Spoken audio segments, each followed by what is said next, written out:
मध्य प्रदेश के दमोह जिले में पुलिस की कार्यप्रणाली पर सवाल खड़े करने वाला एक अनोखा मामला सामने आया है। जिला न्यायालय ने एक आरोपी की गिरफ्तारी को अवैध मानते हुए उसे बिना जमानत ही रिहा कर दिया। मामला 2 दिन पहले सुभाष कॉलोनी स्थित एक किराना व्यापारी के यहां हुई तोड़फोड़ और हंगामे से जुड़ा है। घटना के बाद पुलिस ने चंद्र प्रकाश राज सहित कुछ आरोपियों को हिरासत में लेकर विभिन्न धाराओं के तहत मामला दर्ज किया और न्यायालय में पेश किया। आरोपी पर भारतीय न्याय संहिता की गंभीर धाराएं लगाई गई थी, जिनमें 7 वर्ष तक की सजा का प्रावधान है। सुनवाई के दौरान आरोपी के अधिवक्ता शशिकांत पटेरिया ने पुलिस की केस डायरी में अनिवार्य चेकलिस्ट संलग्न नहीं होने पर आपत्ति दर्ज कराई। उन्होंने तर्क दिया कि गिरफ्तारी से संबंधित आवश्यक दस्तावेजों के अभाव में पूरी प्रक्रिया वैधानिक रूप से त्रुटिपूर्ण है। न्यायालय ने इस पर पुलिस से जवाब मांगा, लेकिन संतोषजनक स्पष्टीकरण नहीं मिलने पर गिरफ्तारी को अवैध माना गया। अदालत ने कहा कि जब गिरफ्तारी ही कानून सम्मत नहीं है तो जमानत का प्रश्न भी नहीं उठता है और आरोपी को बिना जमानत रिहा करने का आदेश दे दिया।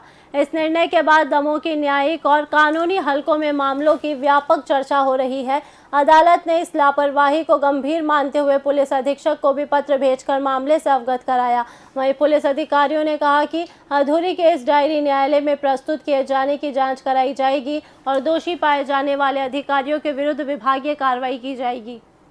आज ये था कि रात की 12:30 की समथिंग में दुकान पर गया था। मेरी दुकान है, उसकी निकलती साथ में दुकान साइड निकला तो घूमने जाते हम लोग, तो 12:30 की समथिंग दुकान ओपन नहीं थी, कुछ लड़के खड़े थे तो हम उसके पास गए। वो सौदा दुकान से सौदा दे रहा था, तो सौदा ली, पैसे पिए किए QR पे उसके और निकल आए। तो घूमने निकल गए, फिर दोबारा फिर आए तो कुछ लड़के वहां पर खड़े थे और शटर ओपन थी, तो मैंने फिर सौदा ली।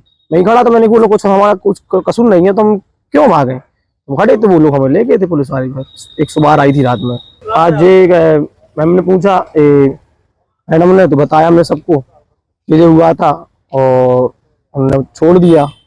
आज दमोह देहात जलपुर नाका चौकी पुलिस द्वारा कल आरोपी चंद्र प्रकाश को गिरफ्तार किया था, जिसको 309(5) और 458 ये 2 धाराओं के अंतर्गत मामला पेश किया था और उसमें गिरफ्तार करके माननीय न्यायालय दमोह में पेश किया, जिसमें रिमांड ड्यूटी के दौरान जब पेश किया तो इसमें चूंकि 7 साल तक की सजा थी मामले में 309(5) में, परंतु उसका लाभ 7 साल तक की सजा होने के कारण इन्होंने किसी प्रकार कोई लाभ नहीं दिए, जिसपे हमने यहाँ आवेदन लगाया, जमात आवेदन।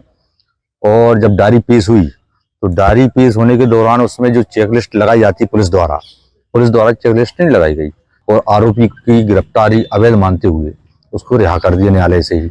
और न्यायालय ने माना कि उसकी जमात से मतलब कोई मतलब नहीं है, उसको डायरेक्ट रिहाई किया गया है। सुभाष कॉलोनी क्षेत्र में एक लूट के प्रयास की घटना घटित हुई थी, जिसमें अपराध कायम किया गया था।